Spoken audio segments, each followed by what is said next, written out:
I was going through quickly because I wanted to work up to these materials in chapter 13 and 14, and I was hoping of Matthew, and I haven't been picking up all the parallels in Luke and Mark. We'll take a look at John after this. But in doing so, we came upon so many little sort of interesting little points, and we didn't even look into the apostle list, etc. But still, where did we get to? We got to about his mother and his brothers. The end of chapter 12, we're standing outside waiting for him, and he answered, "Who is my mother? Who are my brothers?" Again, you take these as favorite aphorisms, and I'm at peace with that. That's fine. It's a matter of choice, historical insight, and inspiration, and other things. I frankly feel my mothers and my brothers are more to me than just that, but that's, you know, it's very attractive, a very attractive aphorism, isn't it? And that's the thing about this. It's so attractive that it kind of captivates people, wouldn't you say? I mean, it's extremely captivating, and it has worked its magic 2,000 years. So you say, well, why are you trying to do anything to it? Well, my only job here is not to deal, I have to deal with the captivation, because the captivation is part of the inability to dig beneath it. So that has to be dealt with, but I'm looking for the history. If I were just doing a Christian theology course, I wouldn't be doing any of what I'm doing here. But it's a historical Jesus course. So I'm obliged to do these things that are rather unpleasant, and the deeper we get now, the more unpleasant it will appear to many people who are on the inspirational side of it. And I can only ask you to indulge me and to be forgiving, as you're supposed to be, in your theological view of the world, though I'm not sure how forgiving people really are, as I've told you. In any case, so I take this as part of the polemics of the time, historically speaking. You take it as inspiration, or many of you do. And others of you are just sort of, prove it to me, let me see, wait and see. So these are things you have to weigh. And a lot of it, as you see, depends on how historical you want to get, how critical you want to get, and you know, basically your outlook. So that's an individual conscience question you have to answer for yourself. You see, I've already over and over again shown that I don't have any conscience question where material of any kind is concerned, whether it's rabbinical, Muslim, you know, those of you who've taken my ethnic diversity course know I'm very unkind to the Bhagavad Gita, though I think it's a very charming little book and so on. But you know, I pound away at that particular book. I don't have any sacred cows in religion. I think rabbis are sacred? You've got that wrong. Just listen to me at home, and you wouldn't think that. So you know, I say, well, what are you, just an iconoclast? Well, I think that a lot of things floating around are not on the level people think they are, and I think people deserve something higher. That's all. And I think that, not that you're going to get it. If you can see from the political scene or the newspaper scene or any other scene, I hear that the great Herons are coming on the TV tonight, and my God, they never called me. I know that, and it's on one of the public TV half-hour program or something on the fact of the droppings of the great blue herons being a health hazard. So no one talked to me about that special, though they're capitalizing on some of the agitation we created. And I really have a thing about the press doing that. They say that the Republican Party hates the press, man. Well, you're looking at someone who really abominates the press. Because I, unfortunately, have had experience with them. They're so superficial. They just skim the top of things. They just want a quick fix. Anything to get the headline going, you know, and they don't understand what they may be breaking or not breaking, and so on and so forth. And they're all rip-off artists. There's almost none of them who has an original idea themselves. And it's, to me, you know, you say you sound cynical. Yeah, I've been through the press on the whole Dead Sea Scrolls struggle, on the James ossuary, now on this heron thing, and I know what the press is like, and it's just frightening to me. And I know the people who call me. I know the talk shows I go on. I know the journalists who call me. They don't do their homework. They're so superficial. They know no history. They have no culture. You think if someone went into the press, then he'd want or she want to be a sophisticated cultural person? Yeah. It's just shocking. Yeah. Where do you stand on the James, what is it, ossuary? Oh, that's a forgery. I said it the first day it came out. Read the first chapter of my book, the New Testament Code. I had an article in the op-ed piece in the Los Angeles Times on the first week it came out. I think a discovery that's just too perfect. It was entitled. And I'm sure it was based on my book, James, Brother of Jesus. I have no doubt of that. People in Israel didn't know who James was before that, but that book was reviewed very favorably in the Jerusalem Post in 1997, extremely favorably, and I'm sure it was read by those who are in the antiquities industry in Israel, and the penny dropped. And so when they found an appropriate ossuary, they forged the rest, and it was so pat it was pathetic. But you know, all the pseudosciences came out. Anyway, read the cover of my New Testament Code. There's a whole thing about that on the cover, and there's a whole section in the first chapter on that particular thing, second chapter. But go Google up my article, op-ed page in the LA Times called "Discovery That Was Just Too Perfect," and that was written. Well, it takes a couple of days to get it in the paper, but I was interviewed on AP and everything. I said, forgery.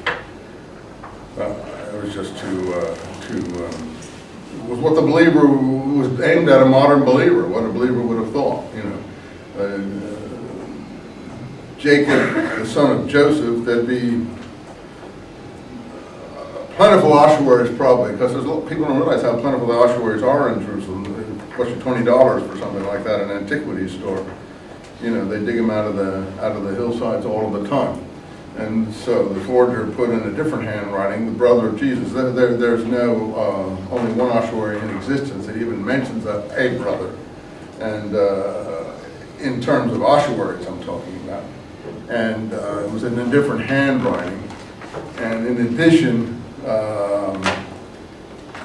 James was so famous, I've tried to tell you in his own time, he wouldn't have needed the cognomen, the brother of Jesus. Only a later pilgrim or a modern believer would have added that, and I'm in favor of the modern believer.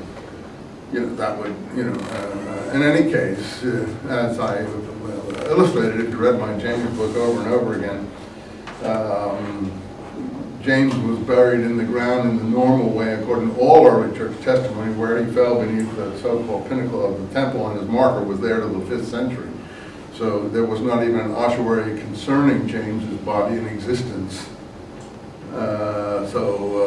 According to all pilgrim testimony, and that's in Eusebius, who lived in Palestine, Jerome, who lived in Palestine.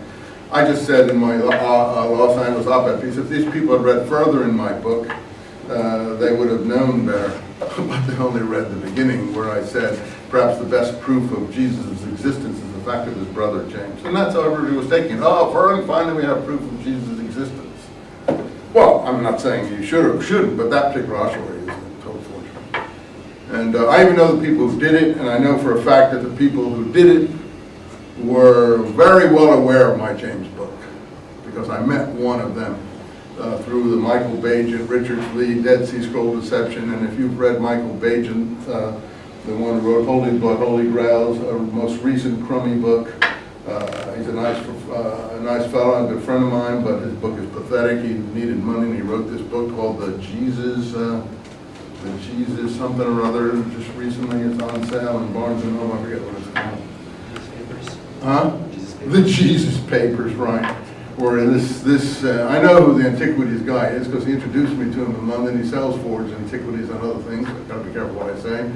But he doesn't mention his name in the book, but I know who the guy is because I was introduced to him, and he knew all about the James thing, and he was in very close touch with the Israeli guy who did all of this, who was in whose apartment they found all these dental tools and every other thing for forging things on ossuary. So yeah, you were just being conned. And Herschel Shanks is still trying to con everyone, much to his ill repute, and he's just trying to save himself in his magazine. He audits the Biblical Archaeology Review, and he keeps flogging the fact that it's authentic because he's complete ignoramus, and he's only interested in marketing anyway. And he's aiming at the evangelical fundamentalist crowd to sell his magazine, which is fine, but he doesn't have to participate in con jobs, and he's a totally disreputable person.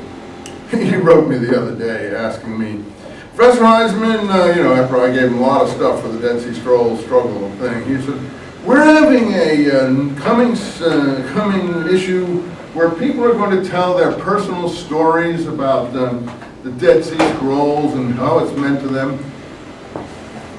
I think this is a good time for you to reveal who you got your pictures from, don't you? If you'd be willing to reveal who you got your pictures from when you publish the Dead Sea Scrolls, I'd be willing to include you in this magazine. I said, I wrote back, that's very kind of you, Mr. Shanks, Herschel. It's rather insulting, your letter. You mean you wouldn't include me in your magazine anyway? Is that what you're saying? Is this a condition of including me in your magazine?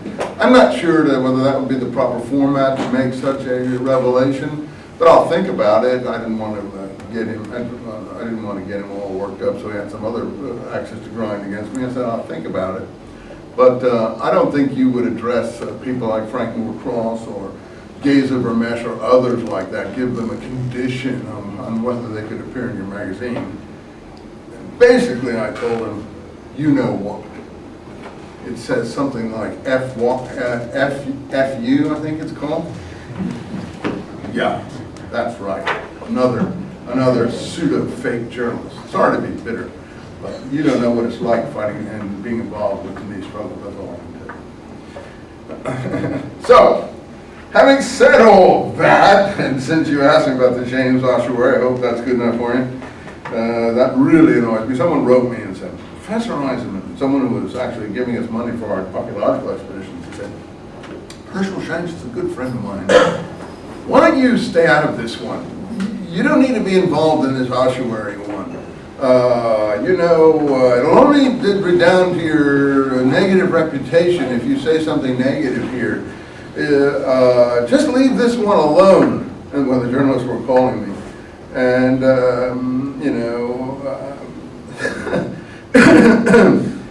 you'll sell more books if you just accept the ossuary as authentic. I said, well, I'm not interested in selling books. I'm really not. That's not even the question, frankly. And I'm not trying to jump into this thing. It's just that it's obvious to me that it's a fraud. And I actually got more honor from saying it was a fraud the first day than I got in the whole Dead Sea Scrolls dispute, because a lot of academics were amazed that someone could say the first day without even doing scientific tests that it was a fraud. But you see, that's the whole thing on judging on internal evidence. They never do that. They want measurements, pseudoscientific measurements. They want to measure patina, microbes on it, mud, handwriting, they got all kinds of carbon testing, so on, which are useful tools, but they don't have the precision necessary to deal with a time span of 100, 200 years is what we're dealing with in this period, although many of them pretend that they do. And that is a cop-out for not being able to say something about the text itself. I always say that where the external evidence, and that's in my new book, as you may have seen, is at odds with the internal evidence, such as it is, that is the external evidence, then the internal evidence must take priority over any external evidence to the contrary. Because the internal evidence, if we have someone in the Habakkuk commentary talking about they sacrifice to their standards and worship their weapons of war, and someone is putting that in the 2nd century BC because of handwriting analysis, or pseudo-carbon testing perhaps, that they try to put that in the 1st century BC, on pseudo-carbon testing, which again I was involved in calling for originally. All these things, you get shafted in these processes always. because other people take them over with other agendas. This all started, by the way, we're talking about the herons, as I recall. And now the public television is taking it over with their particular newsworthy agenda or whatever, balancing the white droppings of the herons in the public area vicinities with the needs of nesting. And to my mind, there is no balance between those things. You go to the sea, you expect white droppings. You have a puppy, you pick up its crap. That's the way, that is what nature is. You don't move a tree because you don't like its white droppings. This isn't even an argument, but that's what this particular piece is supposed to be about. But anyway, don't get me worked up on these silly things. I have enough problems in my life. But internal data, and here's a good internal data really, an attack on the family and the brothers. This shows that the people writing this knows the family and the brothers are important. Even knows that they are successors, and this is my view. Now, that doesn't have to be your view. Don't take my view as your view. I'm just throwing out the view that looks on these things as more than just cute statements or attractive, aphorisms. This is the view that says this is very serious internal argumentation that's being played out through the writing of traditions or episodes or events. And that's terribly important. So my view here is that these people writing this, one, know the family and the brothers and the mother are important, particularly the brothers, and that they are in his entourage and his successors in Palestine. And this is the Pauline view that knows that the brothers, forget the mother at this point, she becomes supernatural later on anyway, but that the brothers are against the Pauline position. And so they have to have the historical supernatural Christ, which is the Pauline Christ, say, who are my brothers and mothers to me? So to me, that's the meaning of that. That's the New Testament code. That's what I'm talking about in my new book. Criticize me as you want. It's a simple argument. You take it as historical, or if you take it as, or you take it as polemical. So you either say, I love that expression, to me the historical Jesus said it. You don't have any further argument than that. That's the argument. And the other side, me, says, no, it's polemics, retrospective polemics. You choose. And again, Jesus sat down by the sea, chapter 13. Let's see. And he gives another series of aphorisms here, referring to Isaiah and so on. Line 17. For truly I say to you, many prophets and righteous ones desire to see what you have seen, yet did not see, and hear what you had heard.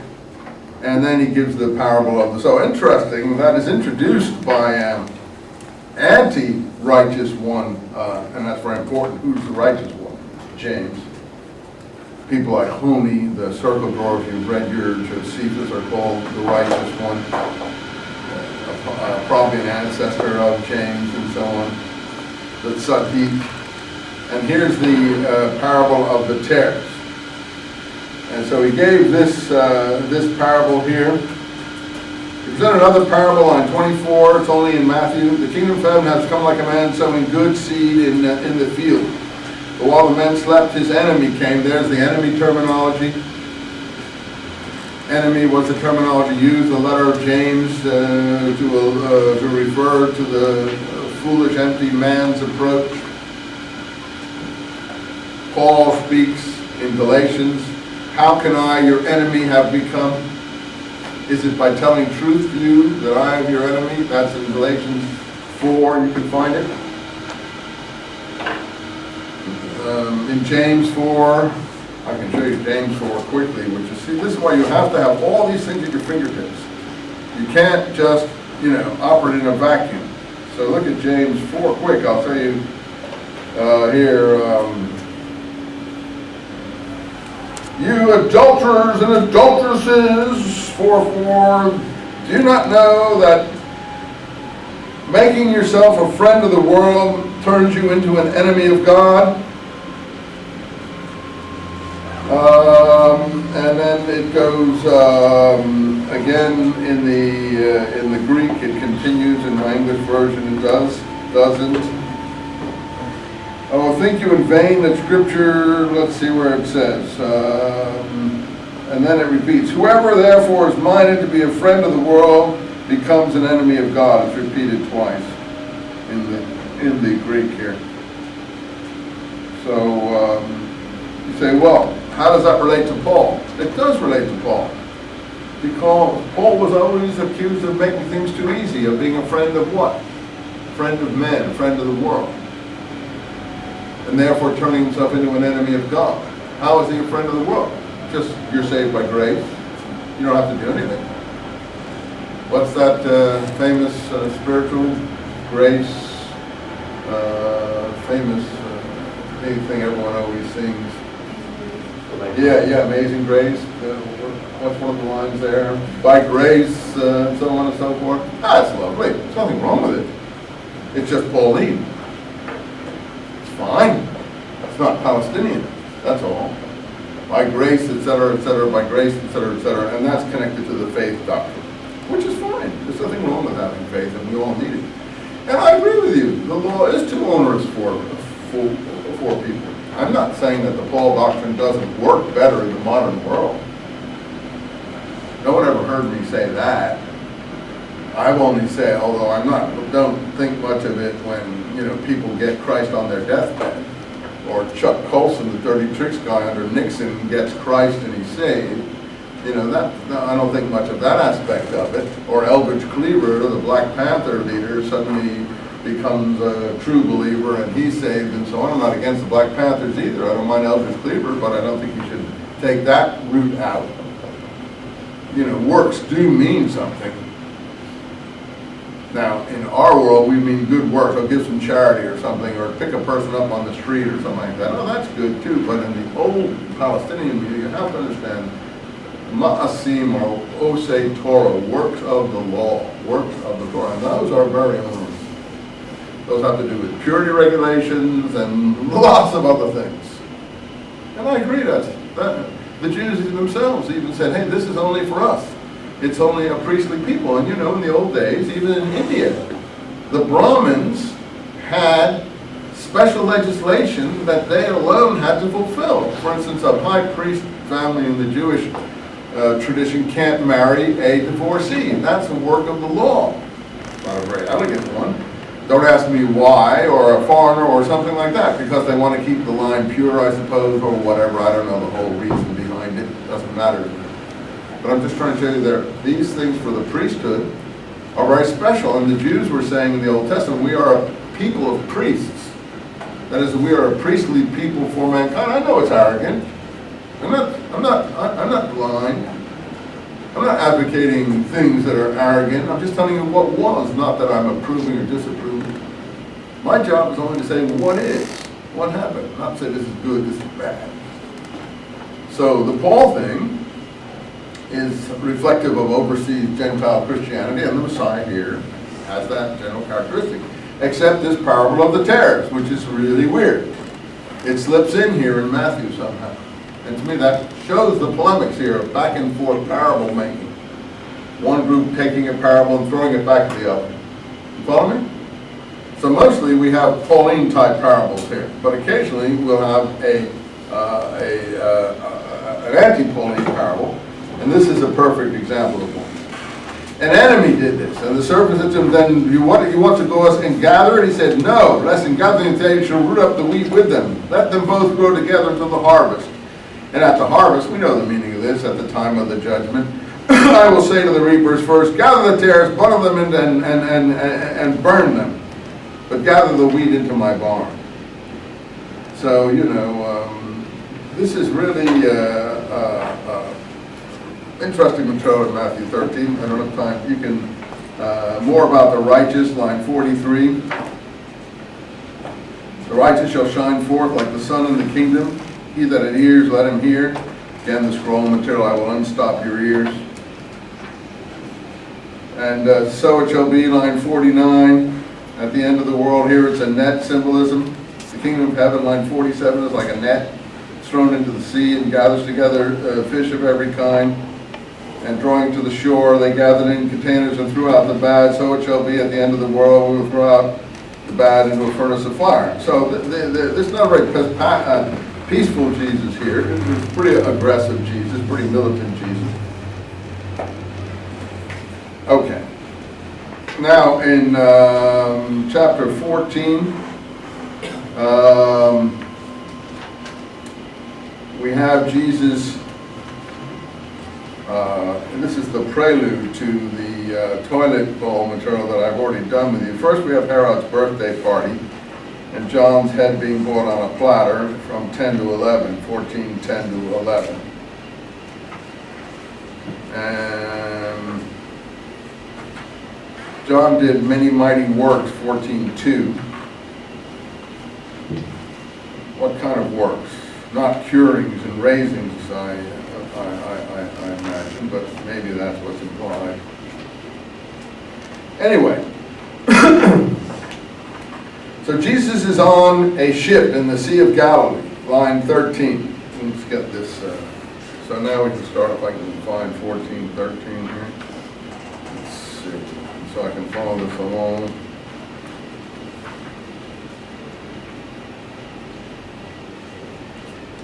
Let's see. See, the problem here is that okay, 14, 13. So he's on I'll switch over to the parallels here now. Jesus on a sea in the Sea of Galilee. We'll follow Matthew unless we feel Mark or Luke or... This is paralleled by John. Most of what we've had has not been paralleled by John. And the multitudes heard him, and then he went to a desert place.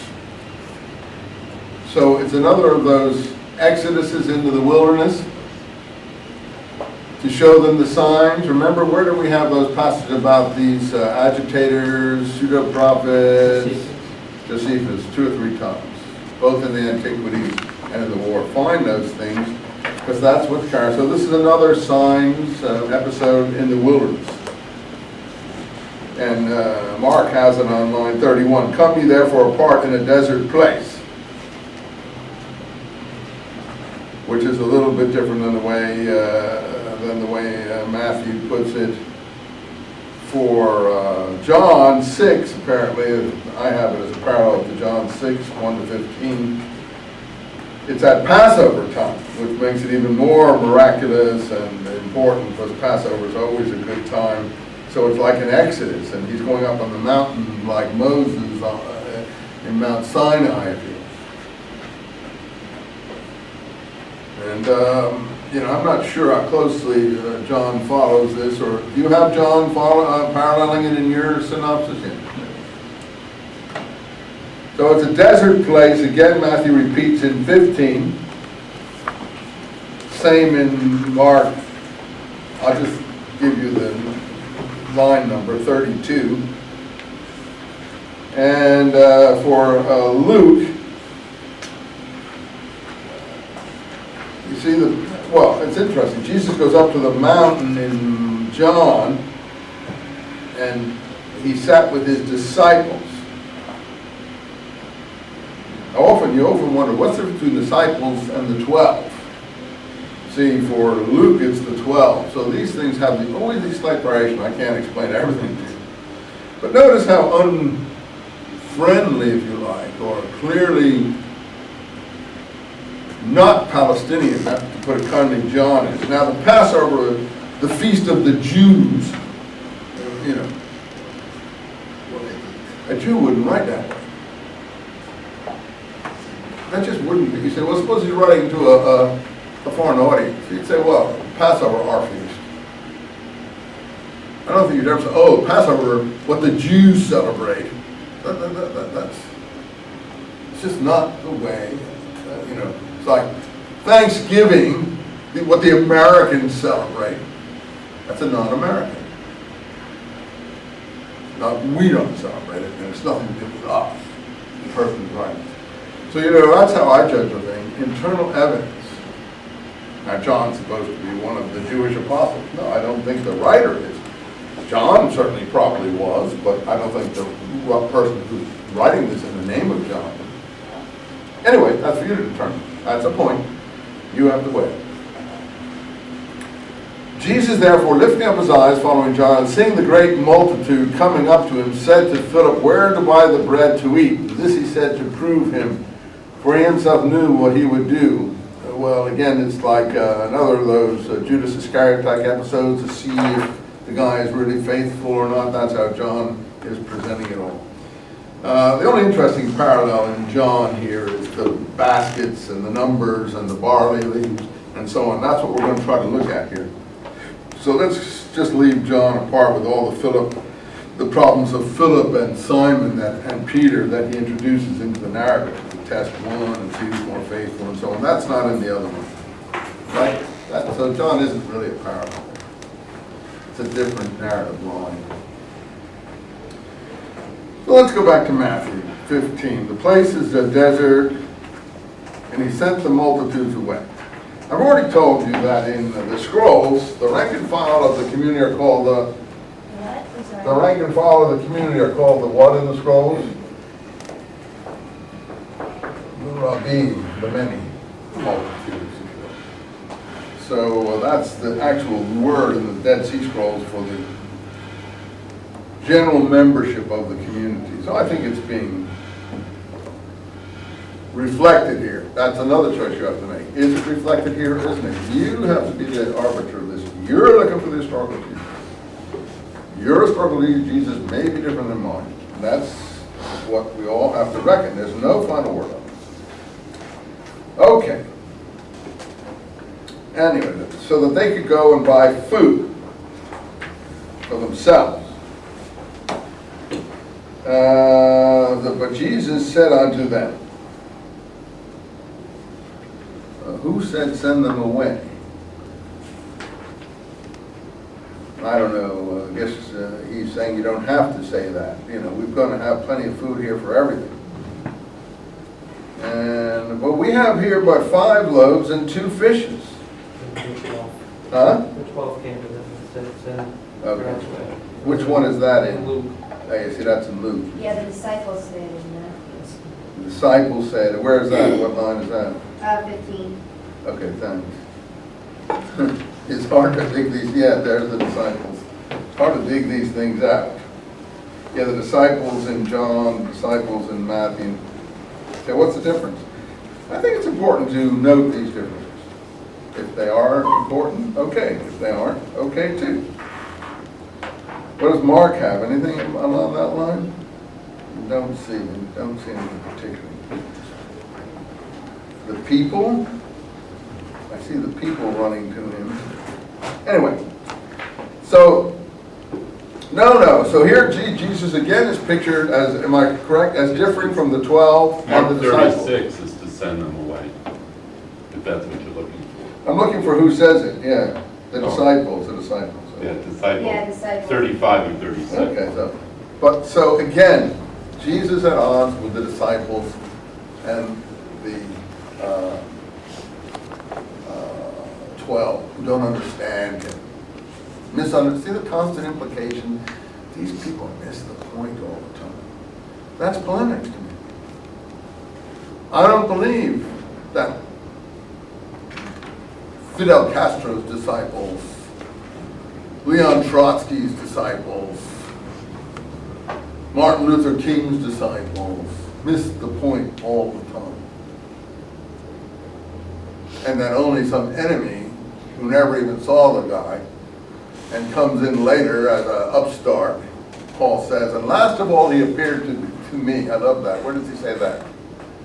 Corinthians, I think it's 1. Oh, I love to read that. Let me just read you that. I love that. My favorite person, Paul, as you know. Talks about speaking in tongues in chapter 13. You know, he's the one who brings in the speaking in tongues, and so on and so forth. And 12, he had already talked about the Holy Communion, and 14, running after and building up and speaking in tongues. And 14:12, zealous for spiritual gifts. You just gotta go through this and pick these things out with a razor sharp attention. And then in 15, that's what we're looking for. You know, he's constantly attacking the zealots, you see, like, and look at that there on line 39 and 14. So then, my brothers, be zealous in prophecy, but don't forbid speaking in other languages. Other languages is the Gentile mission. So we can speak in tongues all over the world, 70 tongues of mankind. So James is a zealot, you know, Acts says, all zealots for the law. Okay, you zealot-minded maniacs, what Paul is really saying here, be as zealous as you want, but don't forbid the rest of us from doing our thing. And then he goes on. Look, I'm going to tell you the Gospel 15 that in which was revealed to me, in which you also stand. Notice the word standing there. The standing one of the pseudo-Clementines. And in which you are being saved. And then, lest what I have done should not be in vain, as he said in Galatians 1 and 2. I transfer to you what I received, that Christ died for our sins. Christian theology as we know it, particularly Pauline. He was buried, raised the third day, according to the Scripture. You'd have to find the scriptural passage that makes him feel that's necessary. And he appeared to Cephas. Now, he doesn't say Peter, although most people write in Peter there. The Greek is Cephas, as you see. I don't know what that means. First he appeared to Cephas, then to the 12. Well, there's no appearance to Peter or Cephas in the Gospels. Where do they get it? Come on now, hold on a minute. Wait. I don't have to answer that question. I don't know where Paul gets anything. You know, where did they get it from? You think about that. But the unenlightened, uninitiated person knows that Jesus did not appear to Cephas. When Cephas or Peter, whatever it is, ran into the tomb, all he saw was an empty tomb. He didn't appear to him. Later on, he appears to the 12 at the same time. The only problem is there were only supposed to be 11 at the time, because Judas Iscariot is supposed to run off and committed suicide. None of these things, Joe, which I'm going to give you, but you know, you have to be willing to be tough.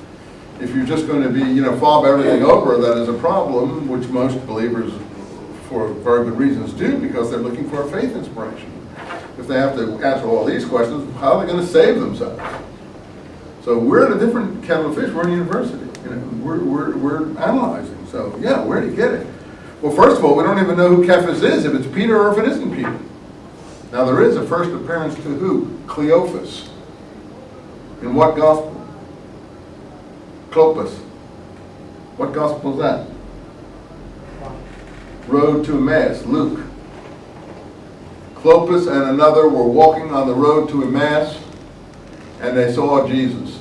And they didn't recognize him, and they sit down and they break bread with him. It's in Luke 24. Now, is Cleophas Cephas? Or is it Simeon Bar Cleophas, the second successor to James in the Jerusalem church? And who's the person unnamed with Cleophas? Is it James?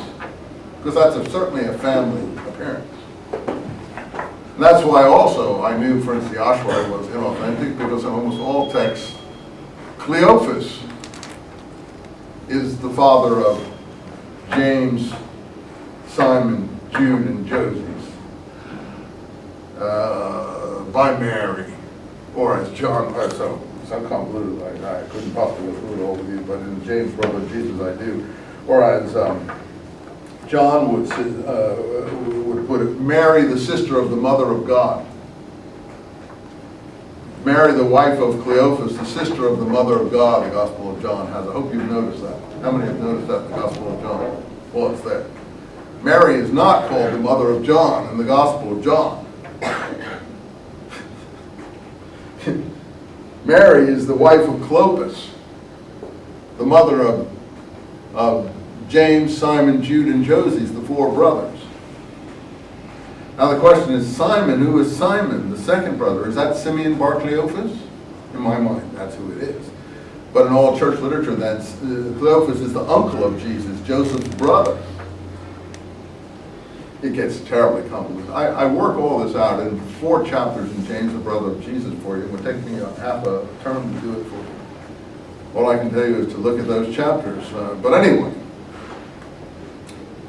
first he appeared to Cephas, then to the 12. Well, there weren't 12 at that time, even by the gospel reckoning, if the gospel reckoning is accurate. Then he appeared to over 500 brothers at the same time. We don't have that in the Gospels either, of whom most remain until now, but some are also dead. After that, he appeared to James, then to all the apostles. Ah, there we go. And last of all, some people object to my using the Greek here, as if to an abortion, he appeared to me. That is one born out of term, as if to the actual Greek, I think, means abortion. In other words, Paul compares himself to an abortion, and I quite like that parallel, frankly, you know. As far as Palestinian doctrine goes, he is an abortion. As far as salvationary Christianity, he's heroic. You know, that's fine. You know, I was watching a thing on the last night on Jesse James, in the mythology of Jesse James, who was a thug, a murderer, a killer, and a horrible, bloodthirsty, you know, member of Quantrell's Raiders, and a guy named Bloody, I'm forgetting the other guy's name, and they killed at the drop of a hat, and all he was doing was carrying on the Civil War and anti-black, you know, and white supremacy and anti-black agitation that by 1875 overthrew the Union Reconstruction Plan and allowed Jim Crow to flourish for another 100 years. Just a thug. But the mythology is he's robbing the rich to give to the poor, whereas no evidence he ever gave to any poor of any kind. And the point is that these are myths that grew up to paper over these horrendous things. And so, you know, we have it in our own culture. It's in every culture. You ever think it's interesting you had a brother named James? No, I don't think it's interesting. He was a thug. His brother was a thug, but he got a pardon from the governor after some machinations. And everybody named James is imperfect. You look at the kings of England by that name, and you'll soon be disabused of any notion of that kind. But I don't think he didn't have a brother. He had a brother called Frank. His last name is James. But the Frank guy got himself a pardon out, but he was involved in Quantrell's Raiders, who were a bloodthirsty gang of marauders, and they actually carried out a raid on Lawrence, Kansas, where they butchered 2/3 of the population of Lawrence, Kansas, because it was a free state, and you know, they were free. What do you call it? When a person's for the Union and for you know, I forget how they were put. Yeah, they were horrible people. But anyway, the mythology is that these are heroes, because from the 1870s to Hollywood, which is one of the worst offenders in all these regards, of the 1940s and 50s, made movies about Jesse James and made him into another heroic figure, you know, and Frank James too, and then they have all these, and the dirty little coward that shot Mr. Howard, you know, and all these Johnny Reb songs celebrating these vicious murderers and so on. You know, this is a mythology. What can I do? I can't help it. You know, and you're going to be unpopular going in the face of mythology, and someone will probably come out and give you a good shot in the head anyway, because everyone loves mythology. Anyway, the point is, I love this thing, abortion. And it's there. And you look at your Greek, that's why I have your Greek there, and you'll see it is there. Then I was born as if when no one expected it, last of all. So when you get in the Gospels, I'm getting nowhere, of course, here tonight. The first shall be last, and the last shall be first. Jesus is talking about. Who's that directed against? Well, that's a really clever code. Polemical code. We love it. Jerry Brown, the old governor of California, he loved it. He used to repeat it all the time because he was brought up in a seminary. The last shall be first, and the first shall be last. And everyone loves it. Yeah, let's get rid of those first guys. We know we're last. We don't deserve to be in all those first guys. They should be chucked out, you know, so on and so forth. yeah, people have this envy of those people who got somewhere before them or higher up than they are and so on. So that just appeals to a huge mass, but that's not what it means. The first is in the Dead Sea Scrolls. Who are the first in the Dead Sea Scrolls? The ancestors, Abraham, Isaac, and Jacob. That's an attack on the law, the first, those who set up the law in favor of the last. Who's the last? Paul. Last of all, I appeared. And it's also an attack on the principal apostles. You know, all the new people are going to come in, they're the first, and so on and so forth. So, you know, that's the plumbing subject. Now you say, I don't think you're right there, Professor Eisenman. Okay, fine, don't. You're not obliged to. You make your own view. Why should you think I'm right? You think what you think is right, and that's how you should live. But you weigh the evidence, see what you think. But anyway, that's the order of resurrection appearances. How did we get into this? What led us over to Paul's order of resurrection appearances? Take me back. Oh, I guess it is an attack on the apostles. Is that the reason? The apostles and disciples not getting it right, and Paul getting it right. Last of all, he appeared to me, and then he goes on how wonderful he is, and his whole view of things. The rest of 1 Corinthians 15. For I am the least of the apostles. I am not fit to be called an apostle, false modesty, because I persecuted the church of God. Yes, you did. But by the grace of God, I am what I am, and his grace which was towards me, here's the grace doctrine. By grace, how's that song go? By grace, we are brought through. Can't anyone sing in this class for me? Help. By grace, so on. Start moving. I love that spirit. But still, by grace, you see, I was brought through, and as always, not been without fruit. I labored more abundantly. Here's his usual claim. I worked so hard, they're all just a bunch of loafers that also ran. Yet not I, no, not really me, but the grace of God with me. Oh, Paul, you sweetheart.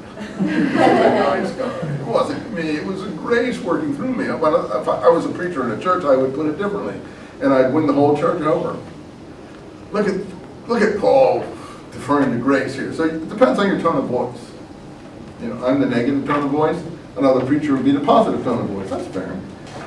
Anyway, no one ever hears the negative tone of voice, so permit me to be the devil, okay? I labored more. Oh, he goes on about all his labors in 2 Corinthians. My God, does he go on about his labors? Well, how he was whipped and this and that and so on and so forth. From the Jews.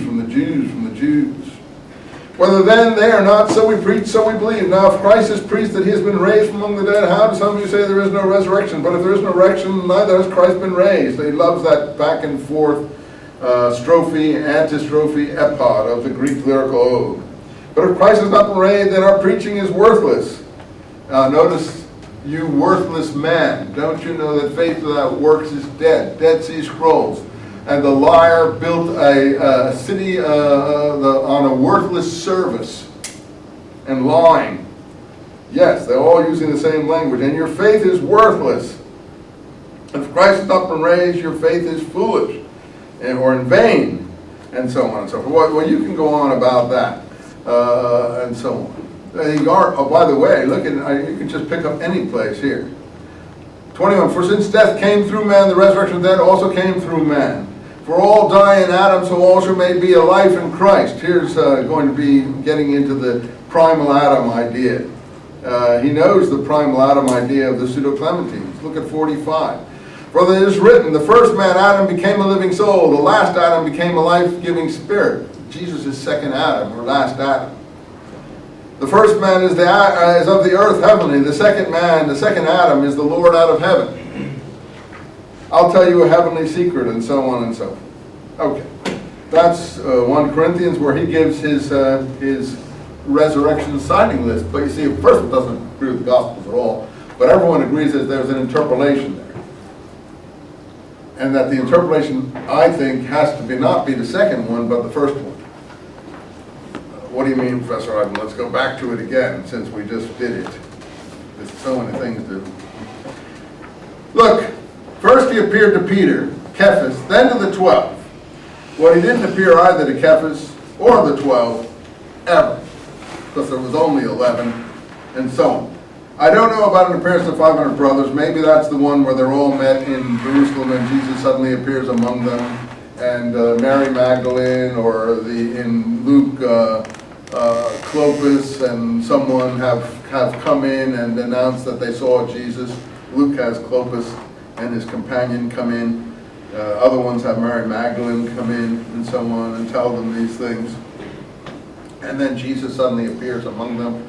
We will see. That may be the 500 brothers at the same time. But that's what most people say. That's the Orthodox presentation, even though it's not agreeing with the Gospels. Then he appeared, after that he appeared to James. Now, we have the Hebrew Gospel according to Jerome, where there's a first appearance to James, and Jerome quotes it, where he says that they sat down and broke bread and so on and so forth.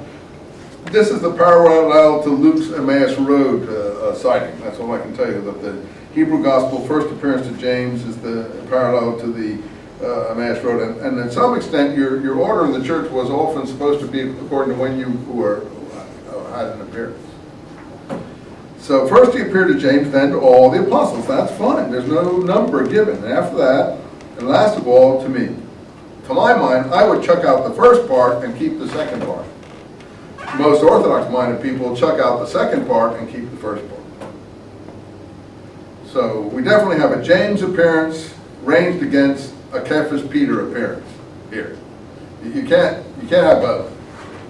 You know, it's to Peter, then the 12, or to James, then all the apostles. To my mind, the second is what was in the original Paul. An interpolation is when people add something. Everyone agrees there's an interpolation here. The only disagreement is, what is the interpolation? Okay, let's go back. Now, so we have 5 loaves and 2 fishes. I was illustrating all that by showing the negative attitude of the disciples or the apostles, misinterpreting things and getting it wrong. Anyway, Luke the 12 came, and he said to them, "Send the multitude away, then we go to the villages, because we're here in a desert place." And then in John, Philip answered, 200 pennyworth of bread is not sufficient. So the amounts in John are different there. Anyway, so he commanded the multitudes to sit down. This is Moses in the wilderness and the manna. And he took the 5 loaves. What's Jesus doing here? A sign, right? A sign. A miracle.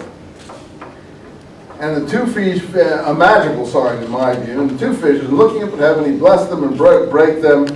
And they did all eat and were filled. In my book, I make a lot of the word filled. I can't do it here. I say pay attention to all of the usage of the word fill and filled. And the reason is, in my New Testament code, I give you many reasons for that. I can't do it here. Which remained over the broken, and they took that from the broken pieces, 12 baskets full.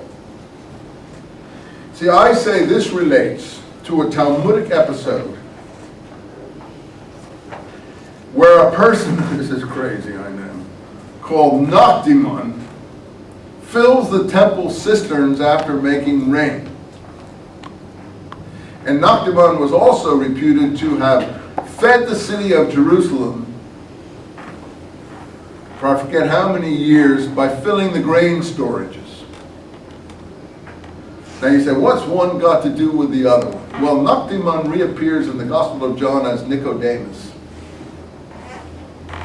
And I show you through torturous analogy. Someone said, Eisenman wrote me the other day, why are your books so complicated? Well, it's a struggle for me to read every page. Why do you write them so complicated? And I wrote back down, I said, don't read them. You're not obliged to read my books. I said, this is what it takes to tease this material out. I can't do it in an airport book. There's no way you can write an airport book. That's why for 1,500 years or so, people have not been able to deal with this material. You have to write a book that satisfies both scholars and lay people. And to do that, you have to, painstakingly tease it out. If you don't want to read it, don't. You're not doing me any favors. No, you're not doing me any favors to write me like that. because I'm not trying to. He said, why don't you write a book like Bart Ehrman's does that's so clear? I said, well, read Bart Ehrman's. And so finally the guy said, what was it? He said to me, this was a Jewish guy actually that obviously wrote, not a non-Jewish guy. And he said, someone, they always complain, just like in the Gospels. So he said, oh, listen to you. I said, yeah, well, sometimes Gospels have created what they have pictured, unfortunately, in many respects. In any case, which came first in that situation, the chicken or the egg? But so what else did this guy say? He said something else that was really funny. I can't remember what else. So I wrote him back and I said, look, you're not obliged to read this book, but this is what it takes. And particularly, there's a lot of people out there just waiting for you to make a mistake, and you have to really, they're just waiting for you to stumble and so on and so on. So he wrote back, thank you very much for answering my letter. I applaud your courage and your tenacity. Thank you very much. So, you just got to, that's it. I mean, you don't want to. I force myself to read every page, don't read it. You're not obliged, and so on. But that's, it forced myself. That's what it took me to write it. I had to force myself to write every page. It's forget that you have to force yourself to read it. I forced myself to try to tease this material out and explain it. Okay. The fill is a very important circle of usages, and it has to do with the Nachniman Nicodemus material. So I have 5 chapters on that in the Nachniman versus Nicodemus in my Gospel, in my New Testament code book. Anyway, the broken pieces, the 12 baskets, were full, and they did eat 5,000 men, besides women and children. 5,000 is always the number of Essenes that Josephus gives. Or in the Pseudo-Clementines, the 5,000 that flee down to Jericho with James after the riot led in the temple by Paul.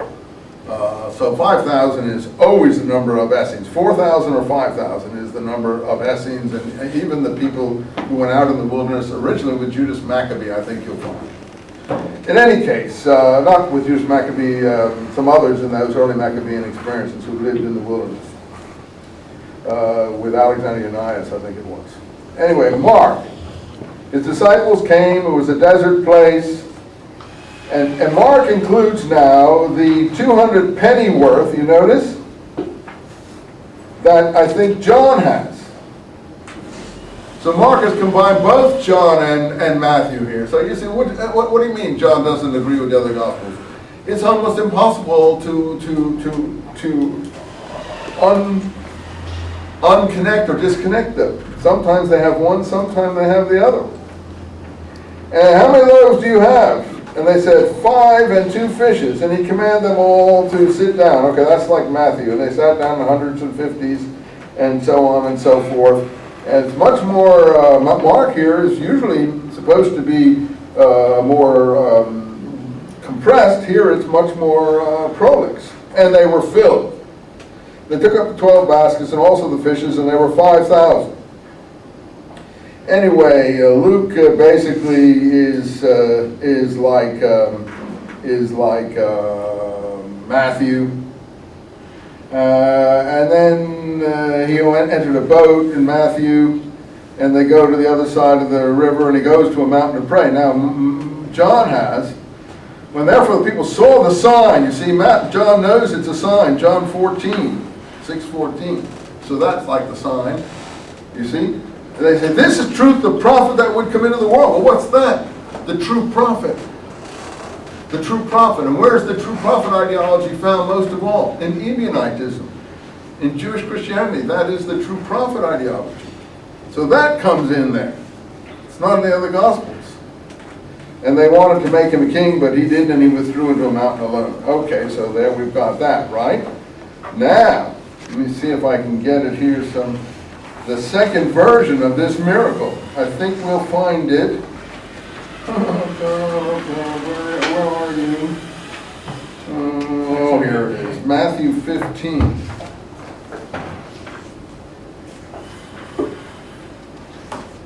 There's a lot in between I'll pick up next time. Make me pick up the stuff I skipped next time, okay?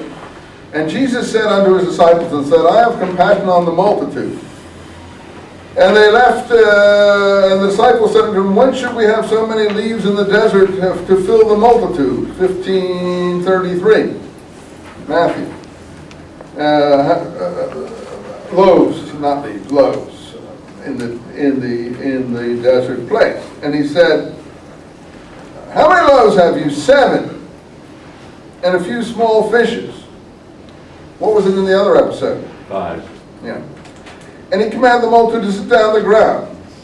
And he gave thanks and brake and gave to the disciples the multitude. And they did all eat. And were filled. Oh, this is the same thing repeated.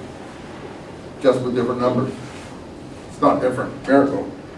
And they remained over the broken pieces of 7 baskets. Is that what it was in the previous one? 7 baskets? Huh? Well, you guys are quicker than me. Let me see. Flick back. And they ate and were satisfied. 12. So now it's 7. So the numbers just toss them in the air and flick them around. These people don't care about the numbers. It really means nothing. I show all these numbers are related to the Talmudic episodes in which the parallels exist. I can't do it here because I don't have the Talmudic passages for you about this Noctimon character who's supposed to make rain and the rain making I tried to show. But look at it! How many disciples are there? 4,000. So you see, in the Josephus materials and the Jewish Christian materials, there's 4,000 Essenes, sometimes there's 5,000. Let's just swing back and forth with those numbers. Let's look at Mark here quick, not paralleled in Luke and John. And he said, how many loaves have you? 7. He took the 7 loaves, gave thanks, and then a few small fishes. Having blessed them, he commanded. Yeah, there were 4,000. Now there's another one here where there's a third version somewhere where Jesus explains all this. God, where is it? Oh, here it is. Matthew 16:5. First in 16:1, Pharisees and Sadducees start bothering him again. Signs, looking for a sign like John, right? I'll try to finish this, like I said I would. Same in Mark 8:11, seeking a sign, tempting him like, in the wilderness temptation episodes earlier. And Jesus said, there shall be no sign for this generation, and angrily gets into a boat and departs the other side. Okay. And they said, no, it'll be the sign of Jonah in Matthew. So that varied. In Matthew, that's why you need the harmony. See what the different people do. These are not historical materials. Each narrator, editor adds his own spin on it. And then it varies previous episodes. It's just varying. Where's the historical kernel? I don't think it's here. But that's up to you. Someone said, well, then you don't believe in the historical Jesus. No, I never said that. I do believe in the historical Jesus. But where do you find him? You've got to look for the historical James. So in my view, James did not depart very much from what his previous predecessor would have taught. And who knew the historical Jesus better? James or Paul? Well, all history says Paul, but I say James. Because I don't believe that Pat Buchanan knows me. The enemy can't know. I don't think Mel Gibson knows me. I'm not talking about spiritual saviors. I'm just talking about people. He suddenly can't get the doctrine and get it right. Not those kind of people, for sure. And that's what Paul is like, those kind of people. To my mind. They're full of hatred. Okay. But I think most Christians are not very happy about Paul. Preachers are, but a lot of Christians have worry about his character. He's a bit too slippery for them. Anyway, look at here, on 5. The disciples came to the other side and forgot to take the bread. And Jesus said unto them, take heed, beware the leaven of the Pharisees and Sadducees. We had that in the toilet bowl thing about the Pharisees and the Sadducees and the leaven. But notice, Mark has rather, and the leaven of the Pharisees and the leaven of Herod.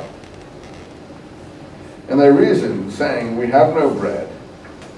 He says, oh, ye of little faith, it swings back and forth between Mark and Matthew here. Why reasoning? Because you have no bread.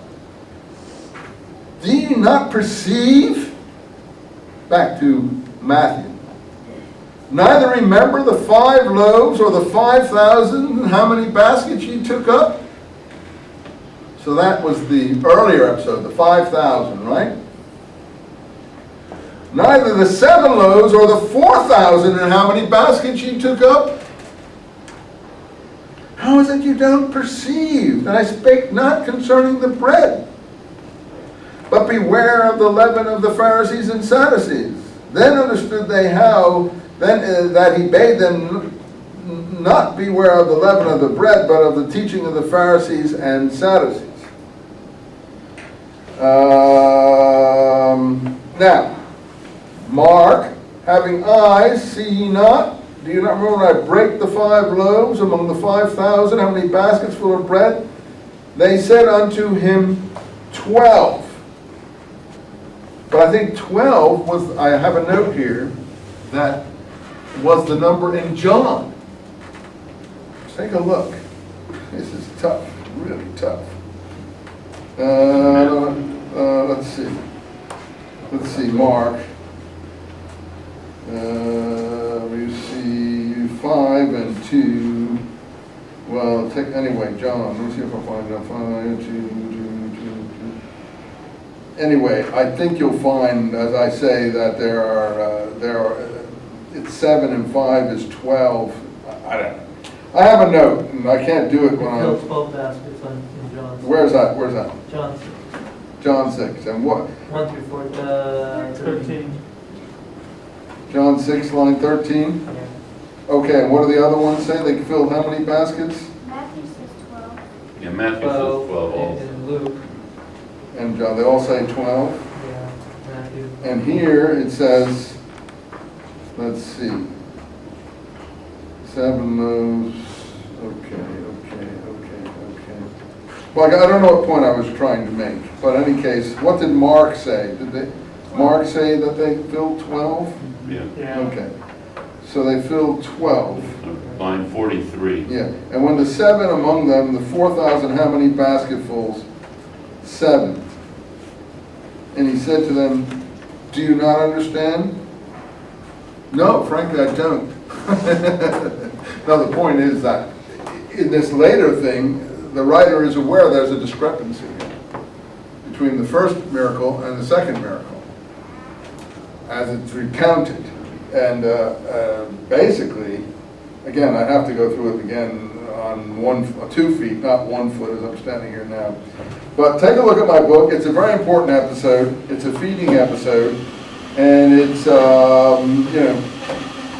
a lot of discussion about 3 times this feeding. And what I try to show in my book is this feeding of the people has a lot to do with the Josephus Talmudic traditions of the famine in Jerusalem, Queen Helen buying barley and grain to feed the people of Jerusalem.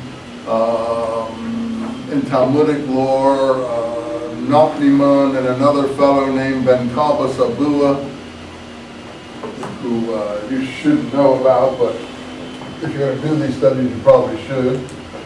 Ben Kalba Sabua were the rich men who could feed Jerusalem for 20 years or 40 years or 50 years. I don't know how many years they said it was. And we're going to find that which is what tipped me off about all this, that the Ben Kalba Sabua episode appears in Luke, in the episode when the dogs come and lick his sores. The bread under the table episode in Luke. I know this is complicated, that we're going to do next time. I know it sounds crazy, but it isn't crazy. That's all I can tell you. It's just so detailed. So that's why the guy writing the letter, you have to go through this with the detail to see where and how this material was developed. So Ben Kalba Sabua means in Hebrew the son. Kalb, it's actually Aramaic. Kalb is dog or female dog. The bitch, in other words, the son of the bitch or the son of the female bitch. And everything points to this is Queen Helen of Adiabene that I make a big fuss about in my work. who converted to Judaism around the time that Paul is making his converts, and Ananias and an unnamed person gets in among Queen Helen's husband's harem and converts the women. And when Queen Helen's sons find out about this, they want to be converted, but a teacher comes and they're reading Genesis, where Abraham circumcised his whole household, and the teacher asks, do you understand the meaning of what you are reading? And they immediately go out and are circumcised. And I show in all my books how this is parodied in Acts, Ethiopian Queen's eunuch episode. Eunuch meaning a euphemism for a circumcised person in Roman humor and jargon. And the teacher there is Philip, who also appears in these episodes, who jumps on the chariot of the Ethiopian Queen's eunuch on his way leaving Jerusalem. And he's reading Isaiah 53. And he says, don't you understand the meaning of what you are reading? And the eunuch immediately goes down and is immersed in water and bathes and baptized. And I show that one is a takeoff on the other episode. In any case, I'll explain this more when we get to the feeding episodes, or rather the dogs under the table episode next time. But sabua means in Aramaic, filled, or it can also mean immersed. In Aramaic it's immersed, in Hebrew it's filled. So this is a code, a Talmudic code. These are some of the rich men in Talmudic lore that feed the whole population of Jerusalem from the period of 30 to 40 AD basically, or 50 AD, to the fall of the temple. And when the Zealots come in, they burn all the stores so that the people have no choice but to fight on. Yeah. Which book did you say this was in? The New Testament code. No. Look in the Okay, index. okay. Look in the index under Ben Kalba Sabua and Noctimon, and you'll see a whole host of references there for you. In any event, I couldn't make the point I'm trying to make here, but you do see we have this episode of the Numbers 3 times in the Matthew and Mark, twice, once in Luke and John, but basically the numbers differ. And I may say, so what? Because I think the numbers are important to them. They're just sort of juggling things here. Anyway, there is a matter of the 7 becoming 12, and I don't understand where I have the 7 becoming 12. There must be another place. I have a note here. So I don't know. Let's see. Huh? Let's see. In Matthew, how many baskets? Oh, 7. 7 loaves. There it is. It's 7 loaves. Okay. So they don't. Matthew, no, I'm talking about here in Matthew 16. Is Matthew 16 talking about 12? No, he doesn't. I think that's probably it. But anyway, 7 loaves, 12 loaves. Anyway, Matthew, John, Mark is an agreement with John. And as you say earlier, the other ones. We'll have to look at those again. You look through them again, see if you can get the relationships. I'll go back and talk some more about the dogs under the table and feeding the dogs and being full again. And watch out for all the full. Then we'll go over to John and we'll do some of the stuff about the room being full of perfume. And then we'll get into all the anointing episodes of all the women who come and anoint Jesus and kiss his feet or anoint him with oil. And there's about 7 different episodes of that. See you next time. Difficult stuff. You'll work on it. I apologize for being confused.